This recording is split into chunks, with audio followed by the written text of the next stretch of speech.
each of you to introduce yourself very briefly and talk about amazing work that you're doing in your institutions. And after that, I will follow up with some questions. I will ask 3 general questions, but I like to ask follow-up questions in the process. But for now, I am very honored that I have 2 of my colleagues here from George Washington University. I feel like did this presentation from JW. I'll hand the microphone to Dr. Watkins. Good morning, everyone. Ryan Watkins. I'm a professor of educational technology and human technology collaboration at GW. We do research on looking at how people interact with technologies. We started in 2015 when we talked mostly about intelligent systems, expert systems. But of course, we've been working with AI since the early GPT models and looking at it from the human side, how people are interacting. Well, our partners in the engineering school that do human-computer interaction look more from the computer side as to how humans might use it. So it's been a fruitful collaboration over the years, and we've been able to really do some exciting research around how people are using these innovative systems, both in the classroom as well as training within corporations, as well as in lifelong learning experiences.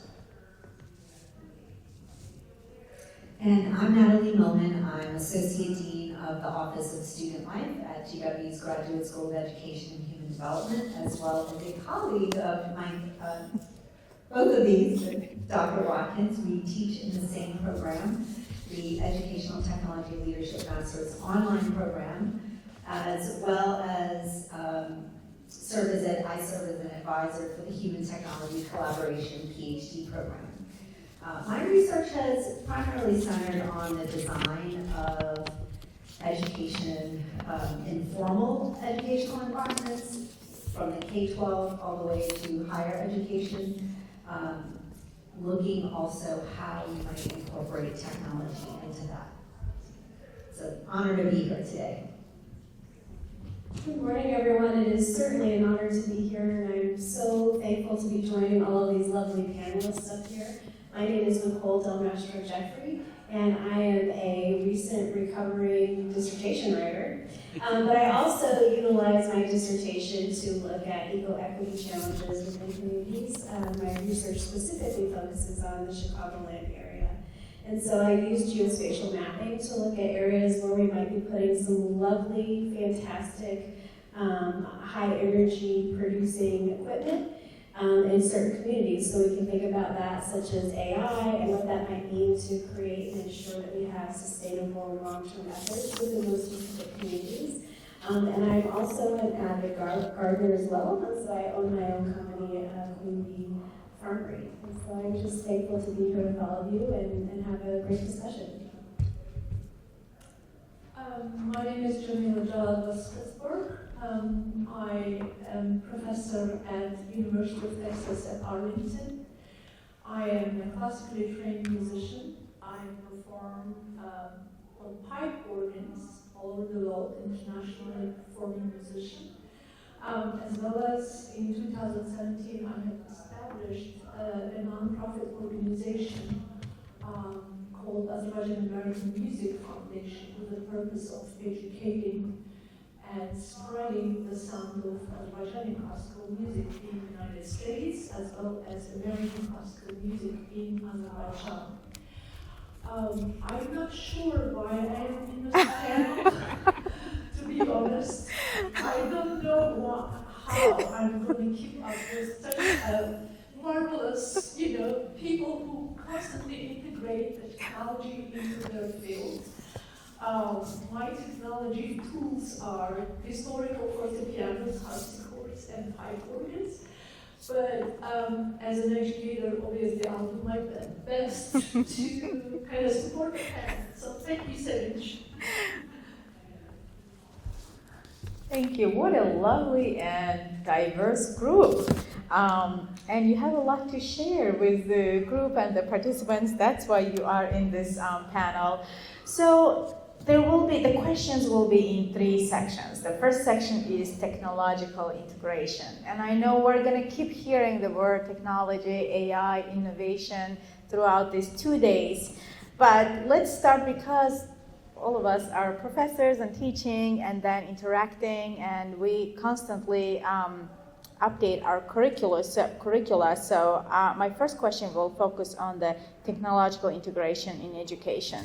So my question is, given the rapid advancement in technology and artificial intelligence, how should academia evolve its curricula and teaching methodologies to best prepare students for future challenges and opportunities? And I want you to go a little bit beyond the classroom, because teaching doesn't just happen in the classrooms, but in general, while we're educating our students, formal, informal education, what are the challenges that we will continue facing, but also what are the opportunities that we should be looking into as we move forward in a very rapid changing world where everyone is scared that AI is going to take over? So I can start. So thank you for the wonderful question.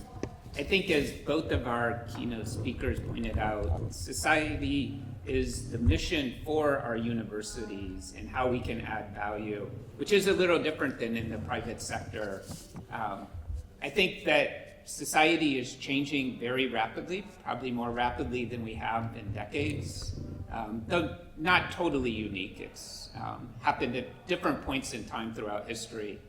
But for universities to be able to adapt is going to be a major challenge over the next decade, because we have to adapt much more quickly than we have had in a long time. I think as a faculty member, one of the major challenges I've had over the last 2 years is really letting go of what I did 3 years ago and feeling comfortable with that. I had done it. So Natalie and I actually started the same year at George Washington University in 2001. So we've been teaching our courses for a long time. We were comfortable with the content. And really being able to let go and be able to ask those questions of what are we teaching and why are we teaching it, and is it still relevant? And that's a very challenging question for faculty, and we don't want to get it wrong, but we also feel very secure in where we've been.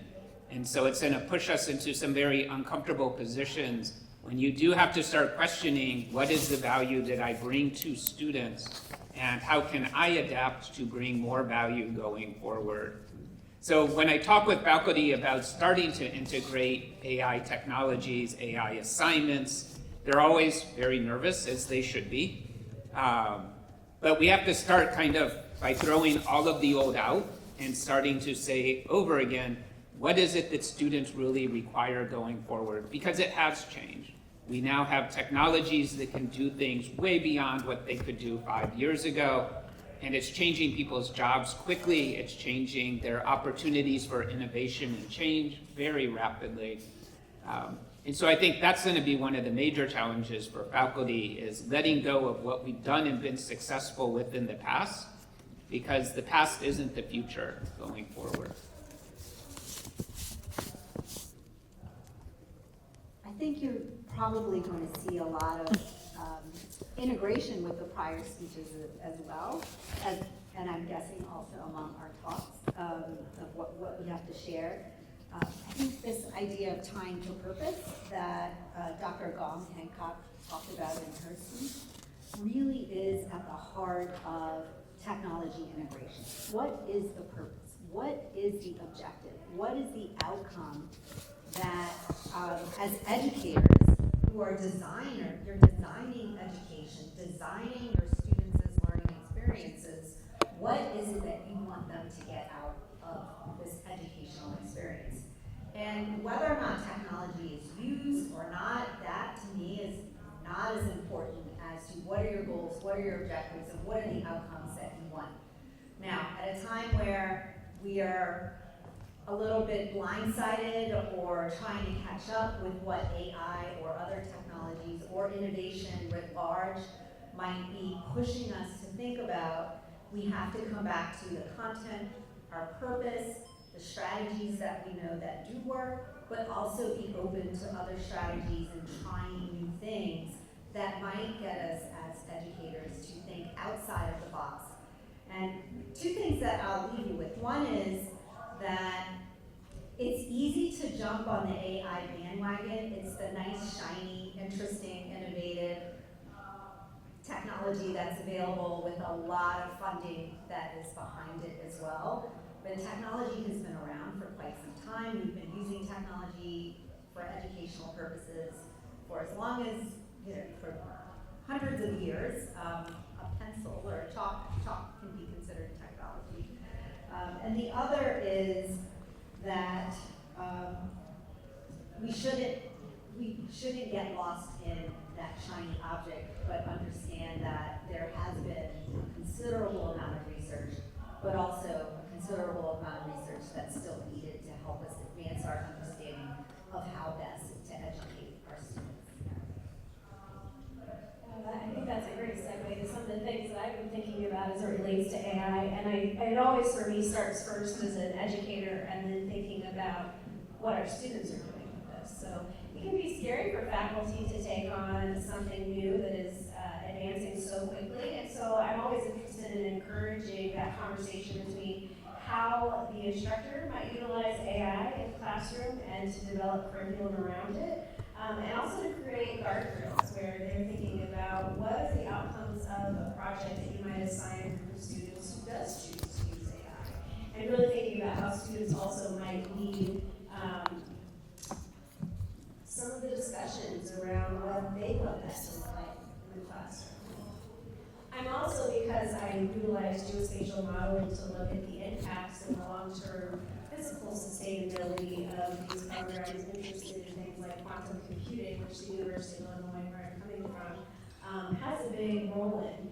And I'm very encouraged because when I'm thinking about it from a sustainability lens, and my research actually has a lot to do with education and environmental justice, we think about where these locations with the specific communities are going to be housed. So we think about the technology to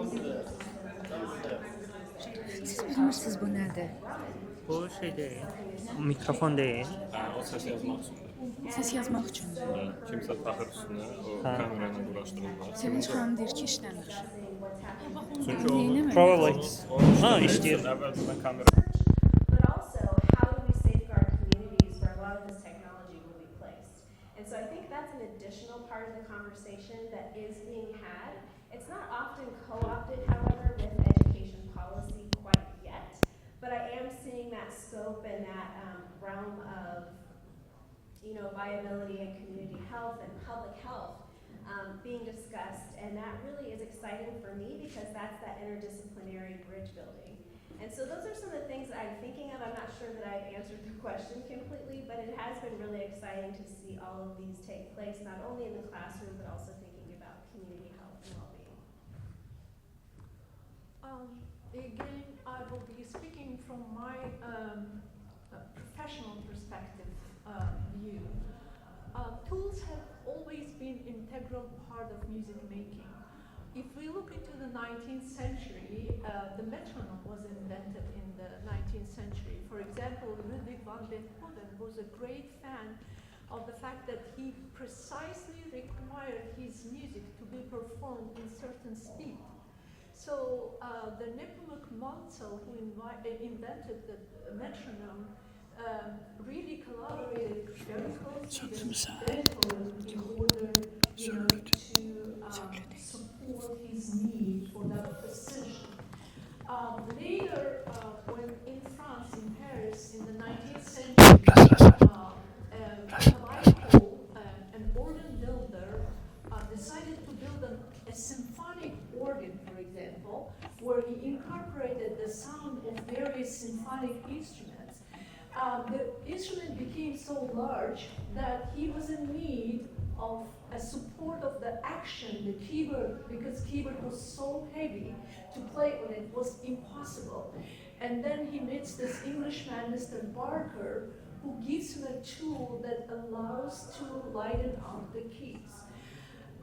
then the pneumatic action replaced the mechanical action in it. So history is just went on and on with these tools that would constantly support or enhance the music performance.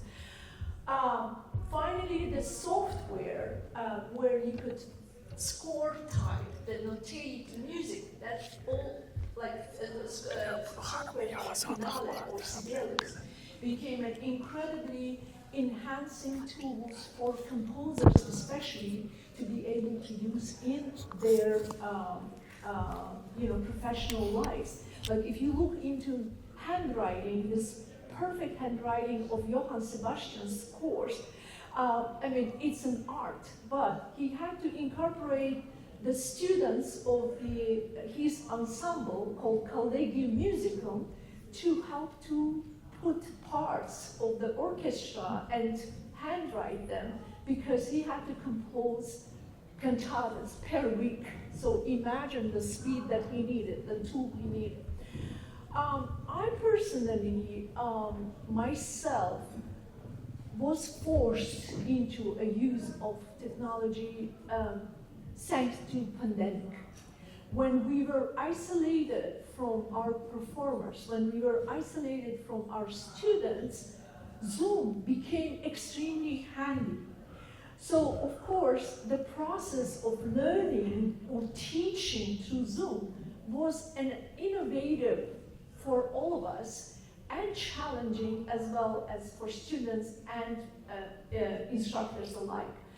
But as in the process, I learned that if in my instructions, for example, I emphasize on the principles of the performance practice, on speaking about the stylistical features of the composer or the era this and that music was performed, would somehow help the student perhaps express a little bit more. I know AI is very far from, embracing emotions. AI is very far from, teaching someone to express precisely or express individualistically, because we're all humans. We can't kind of typewrite the expression. So it's very, very different. But somehow ignoring the fact that it gradually will penetrate into our lives would be false. So I'm just waiting for it. I'm embracing it, but I'm not sure if I'll be able to use it any soon, but I'm expecting something different. Thank you so much. Great answers. I just want to reflect a little bit on your answers. I think I like to compare it to like AI technology integration into as you're flying in the airplane and there's a turbulence and you're safe, but you start getting anxious and then you start feeling uncomfortable. You don't start, and I'm always careful using this example because some people do literally doing that. But like you don't open the airplane and jump when you feel the turbulence. You start focusing on the tools and then some techniques, how to do that, right? You start breathing. Some people like drinking coffee, wine, or whatever they feel comfortable doing that. But I always like to compare this technology to the turbulence example because it's gonna happen. We can't avoid it. It is happening in our daily lives. It's just the way we are coping with it is really important. I completely agree with Dr. Watkins that we are so protective of our intellectual property. Like we do not like when people come and say, I want to make changes in your syllabus, or you're teaching this and you're using this article, can we replace that? Let's be honest, we're all academics. We do not like when people do that to our work. But sometimes we have to let it happen because this is not the way that they want to learn, right? So we have to let it go a little bit and then simplify our work a little bit. Jamila, you gave a great example of like how your And that's exactly why you're in this panel, because the work that you do is very complex. It requires a lot of physical and mental, And emotional. emotional, yes, focus. And when you are trying, you have to integrate technology in this kind of work. How do you simplify the process but make sure that you keep that originality? It's really, really important. So I think, bottom line, we just have to come down and say this is going to happen. It will happen. We cannot avoid it. But how do we cope with that? What are the ways to make sure that we are opening our arms and then integrating that into our teaching and curriculum? And we have to let go sometimes. I think one of the comments that I keep hearing, arguments that I keep hearing is, all right, we're going to integrate technology, we're going to use AI, we're going to use different tools to make sure that our teaching is amazing. We're the best professors, the best teaching team, but there is a counter-argument saying that it is going against inclusivity. So there are certain individuals that they're not going to be able to use technology in their learning process. So I want to shift the conversation a little bit to inclusivity and talk about what practical measures can educational institutions implement to ensure that we're providing inclusive environments. And then we're addressing the disparities in access to education, representation, and learning outcomes. Because our goal is to make sure that everyone learns, despite of their backgrounds, their physical abilities. We want to make sure that everyone has access. But when we're talking about technology, let's advance, let's use it. We should not be forgetting those that may not have access. How do we do it? Maybe we can have a conversation around this as an educator, professors. What do you think can be good measures? I'll just go this round. I like it. The worst thing is I can't jump in and then push back, but You can always grab the microphone back. You're the host. So. It's a very difficult question, especially in this point where we are with very rapid development. A year ago, I would have said universities should be looking at open weight models, maybe to make easier access to more students without the cost of like an OpenAI or a Google Gemini type of model. But there's been a lot of stretch over the last year. The open source models are good, but they don't keep up. And I think that creates a big problem for inclusivity in that there really is a difference between the best models and the models that are more freely available and we can make access available more easily to a broader number of people. And there isn't an easy solution to that. These models cost a lot of money to build. Universities don't have the compute to keep up with the private sector. And we probably won't get back to that point where we are leaders in the compute power to actually be able to do that. So I think at least during this period of very rapid development, and there's arguments whether it will slow. Some people say it will slow just because of economic reasons. That companies will have to move more money towards implementation and thus to R&D to keep their shareholders happy. But through this period of rapid development, it's going to be really challenging to continue to offer access to things that have parity. We can offer open weight models to our students, but it's not going to compete against a new GPT model, a new Gemini model. So we have to be very innovative in those spaces and try to figure out how we can make the best of what we have at the current. Now, I do think they'll come back together again at some point in the future as R&D budgets shrink in the private sector. The open weights models will catch up with some of them. But it's not going to be an easy point in time. The other, I think, area where inclusivity is going to get challenging is there is starting to be a bifurcation, not just of people who use AI versus those who don't, but people who are finding ways to really accelerate their use of AI where it's accelerating their research, it's accelerating what they're doing. And it's not easy to teach those skills to people because they're just figuring it out. Last week they figured it out. So we're not really at a point where we can go and reflect on what they're doing and then develop curriculum to teach people because it's this very rapid period.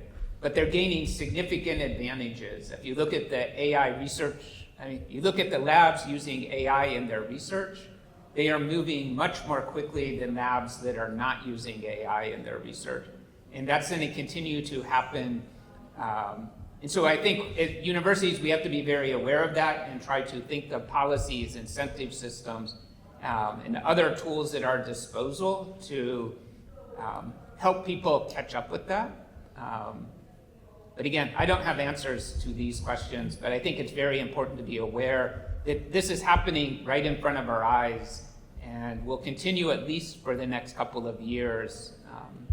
So we have to work hard and try to innovate as much as we can to address these issues. I'm gonna steal the microphone. You suggested that I grab the microphone. So amazing description of challenge, but yes, I'm a little bit worried about the shrinking learning gap is gonna happen.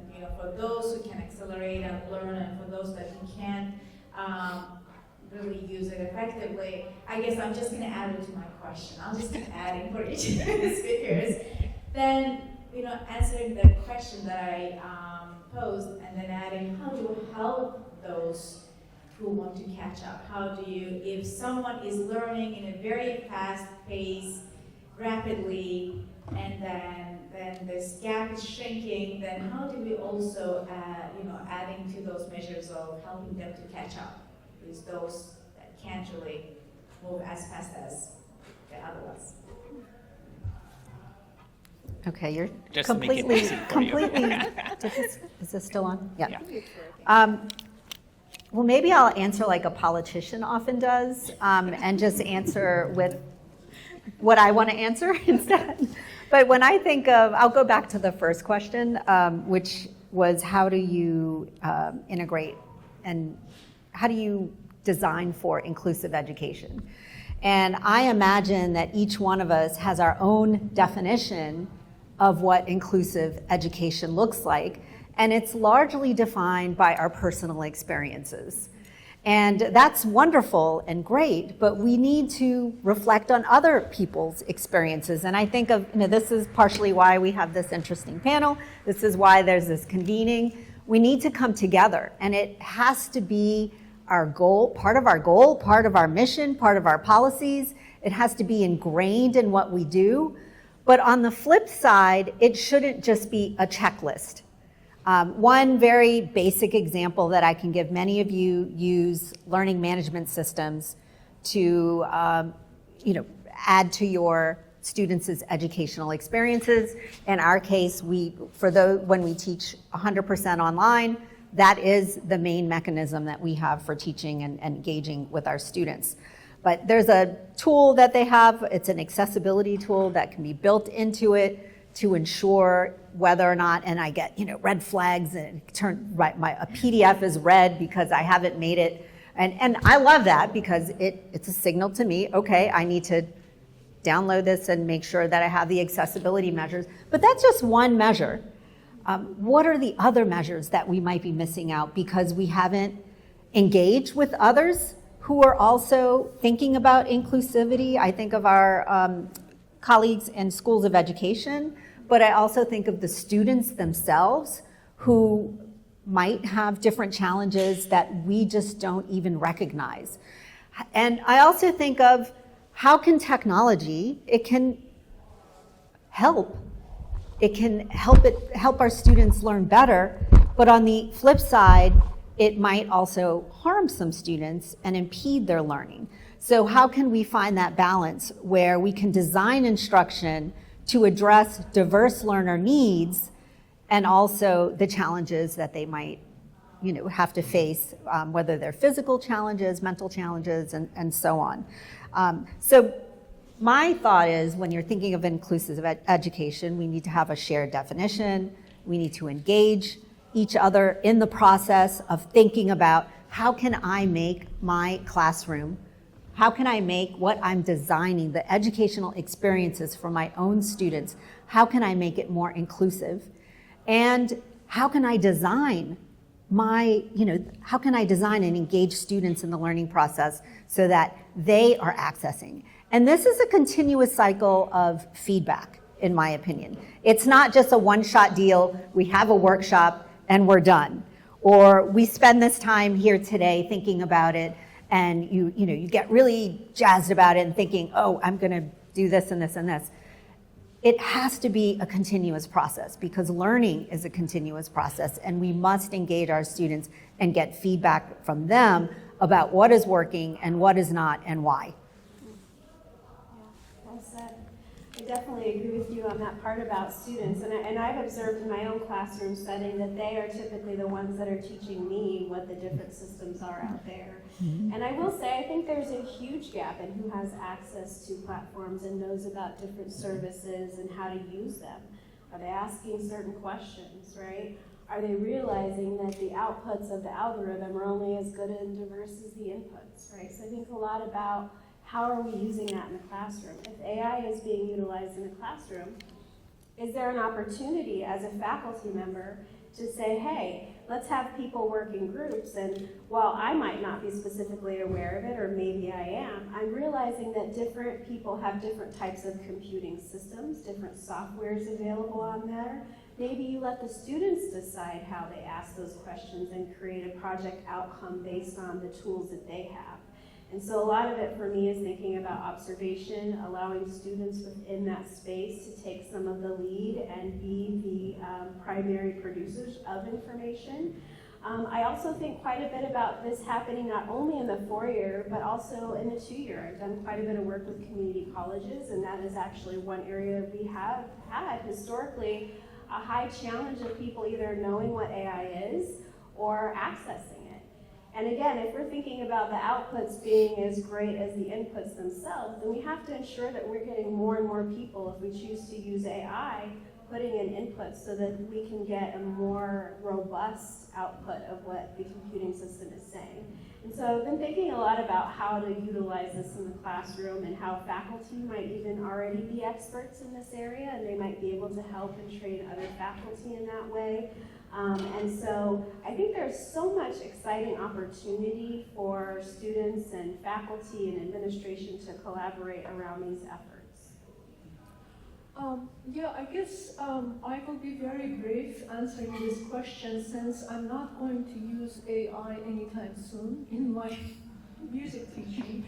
But talking in general of process of concerning music theory and musicology history and analytical studies, perhaps universities themselves must invest really in accepting and embracing these tools and educating instructors in that field and telling them how these tools can be helpful or how they can actually harm the education of a student.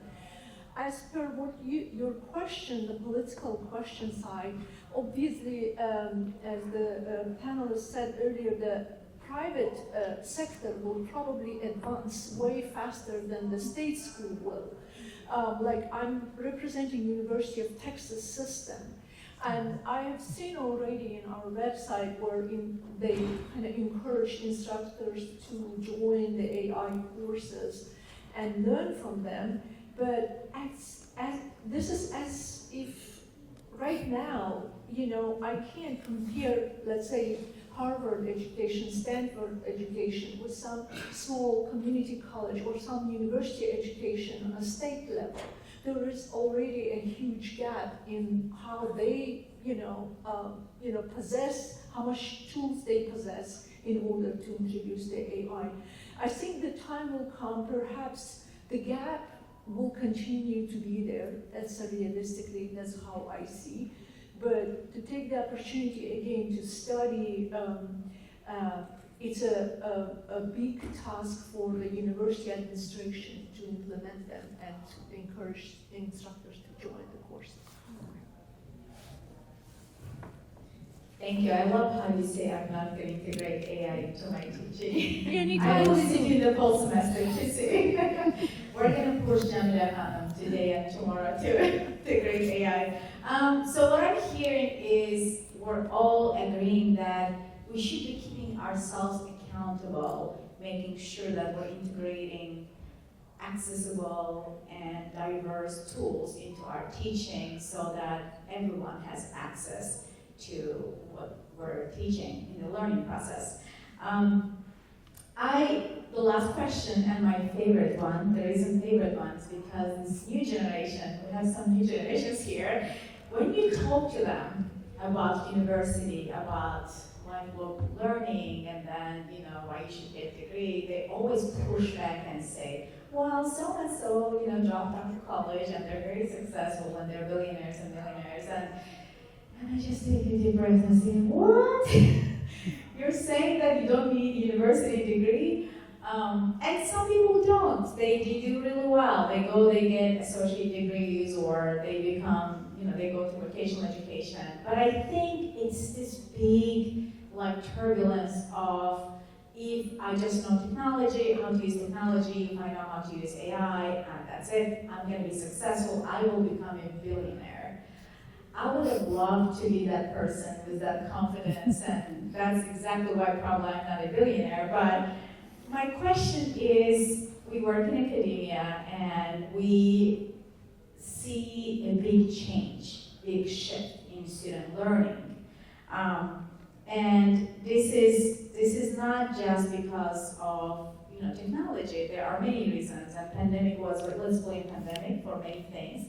But when this started, a lot of students started thinking about, I'm not gonna continue and just leave and just to find easier ways to earn money. But as universities, as this is becoming a bigger problem and challenge, how do we play beyond, plan beyond traditional degrees and to support continuous education, to make sure that we are preparing students, that they are skilled, they are prepared for the global economy? How do we do that as professors? And I'm sure we don't have set answers, but what are we going to do? I'm just going to create anxiety among us. Well, thank you for the question. So speaking from a U.S. institution perspective, I would say that one of our bigger challenges is the problem that we created for ourselves, and that we have over-focused and over-commodified on the degree itself. And we have many students who come to campus seeking degrees, but not seeking learning. And we have built that because it allows us to enroll 50,000 at some universities, 40,000 at others. We've sold hard on get a degree, we're your ticket to, we give you that piece of paper. And we've undersold on what we're really trying to do is help you become a lifelong learner, to learn to think critically, to think creatively. We've kind of pushed that to the side and said everything is about the diploma. You come, we focus on the degree, everything is moving you towards that piece of paper.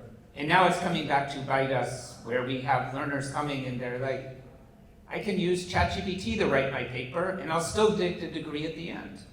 So I'm getting the goal that I'm after, and I don't actually have to learn anything. And that was never my goal in the first place, because a lot of what you're teaching isn't going to be that useful, in their minds at least. Right? I think we believe as faculty that through our experience we have better ideas. But I think this concept of selling the degree versus selling the learning is something that we're going to have to shift back to and really try to double down on, and really try to help students understand that they're paying for and spending their time, and they're there to learn something, not just walk out with a diploma, which they equate to then having a job opportunity. And part of that is the diploma doesn't equal the job opportunities nearly as much. I think we're seeing a lot of this, especially in fields like computer science, where companies realized that computer science students weren't coming out with the skills to be able to advance their companies, so they started moving to more testing. If you go for a computer science job, it's not an interview. It is a set of problems that you go home and solve, and you send them back in the answers. They look at your code and they say, you have the skills that we're looking for to be able to work in our company. And we're seeing a lot of shifts like that where it is the learning that the companies want, but we're still so focused on the degree, the piece of paper that comes out. And making that shift is going to be very difficult because for 50 years we've been selling diplomas, and we're going to have to go back and refocus and double down on the learning once again. This also makes me think of like, what is the purpose of the university? And, you know, I could, in my mind, it's not only for degrees, but it's also for innovation, sharing ideas, disseminating ideas, creating all those patents and bringing people together, convening people.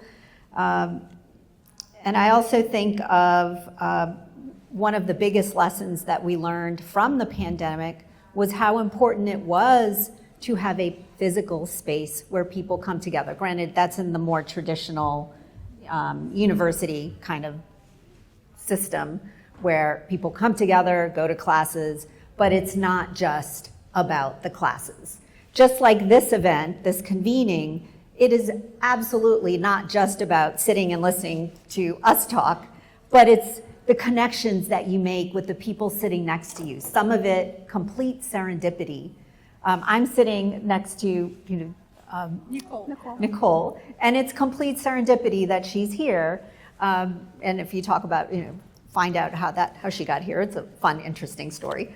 But it also makes me think, like, why are we here? What are we trying to achieve? And it has to be more than degrees. It has to be more than micro-credentials. It has to be more than just coming in and, getting that degree and some engagement. It has to be more than that. And for us to continue existing. I think a lot of institutions will continue to exist and thrive, and others will struggle. And I think it also goes farther down into K-12 education and how are children learning. I think it also involves parents and parents helping their children understand that learning is more than just getting that credential or getting that grade, and just thinking a little bit beyond those kind of parameters. I certainly agree with what's already been said, and I guess I'll share real quickly my story about how I ended up here. So I was a few months back, I guess now, at a former conference, and it happened to take place in Denver, Colorado, and I thought, I've got to see the mountains. Having originally been from the West Coast, now working in Illinois, I said I have to go see these mountains. So I thought I'll take a quick day trip. And I met a lovely group of Azerbaijani folks, and you weren't there per se, but I met many of your friends. And we had a blast. We hiked for 1 or 2 hours together. We did a little minor rock climbing, and lo and behold, I came to a session later on and met a lovely group of people. There happened to be an overlap of interests. And so here I am today, and that's a perfect example of how we can use our connections at these types of events, going out, having coffee with someone, to really leverage our expertise and what we know to build relationships with one another.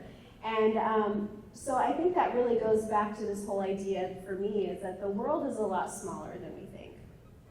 And there's a lot of different ways we can connect and meet with other people having shared interests, where you really do get that opportunity to problem solve together and build relationships and build networks where you end up somewhere you couldn't have imagined before. Yeah, with AI rapidly integrating into our society and how it's impacting our economy, but I also I have some worries how it is going to be impact us as human beings.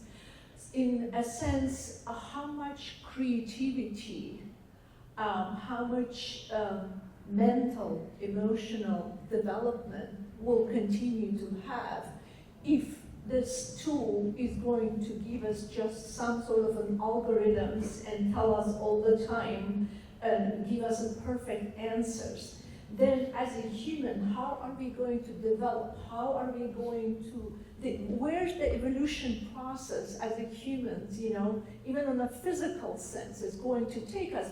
Because like, it is no secret that piano playing really strongly influences your neurons. These days, medical, doctors encourage people who have problems with their memory to join and perform, because your sensors on your fingertips is very much impacting the neurons in your brain. So in that sense, I think we as a humans should very strongly stand on our beliefs, and we can't totally submit ourselves to this artificial intelligence which may take over us. So that is an absolute worrisome to me. So I think it's going to happen whether or not we object. And I think being more proactive than reactive as educators is really important. And what that looks like, it's going to look different for each one of you. It's going to look different based on your discipline. And you may have students who come to you who do use technology and say, this is making me think in ways I've never thought of thinking of. And then you might have the same students or some other students say, or from your perspective say, my gosh, that lacks complete creativity. There's no creativity there. That can happen too. And it can happen, I think, with the same individuals. It can be, it can have more positive effects. It can have some negative effects. Which reminds me of a great story. I was visiting my grandma a couple of weeks ago, and I was she was complaining that she's 90 years old, and she was complaining that no one wants to talk to her because she talks about many years ago. So I told my grandma about ChatGPT, and I said, well, you can talk to ChatGPT, they'll talk back to you. So I opened my computer and I started asking some questions, and she looked at at me and said, is that your friend? I said, oh yeah, that's probably a good way to describe ChatGPT, a friend. So Dr. Milman, I agree that we will have to somehow integrate that into our daily lives, and then be a little bit open about it. Maybe we're not going to become the best friends, but they will be included into our circle of friendship. Just summarizing what we have discussed today, so what I'm hearing you say is, let's be open, let's learn and grow, let's see what's going to happen. There will be uncomfortable moments that we will have to push back and say, I don't like it, and I don't feel comfortable with it, and that's probably okay in education world. But in general, we have to be open. Let's be accountable and design tools and measures to serve all, to make sure that we're helping everyone and we're helping to reduce the gap, not shrink the gap. And let's not forget about the purpose of education. What is our goal? Why are we here? What are we trying to do? What are we trying to teach? I promise you that we're going to leave with more questions today. So there you go. The first one I'm posing here, what are we going to do to make sure that we are not scared but open and then productive and effective in the learning process? So what, how, why, those are the questions that we will keep asking. That's the next question for our next conference. That's going to help us to plan our next conference. Thank you so much. This is very valuable, and this is such a diverse group of individuals that some of us agree, disagree, and in between what we're going to do next. But this is important to have these conversations, and we're going to continue our conversations throughout the day and this evening and tomorrow. But I appreciate you being here, flying all the way from DC and other places, Texas and Illinois, yes. And being here today. Thank you, and thank you everyone for listening. I'm not sure if we are opening it for questions or not.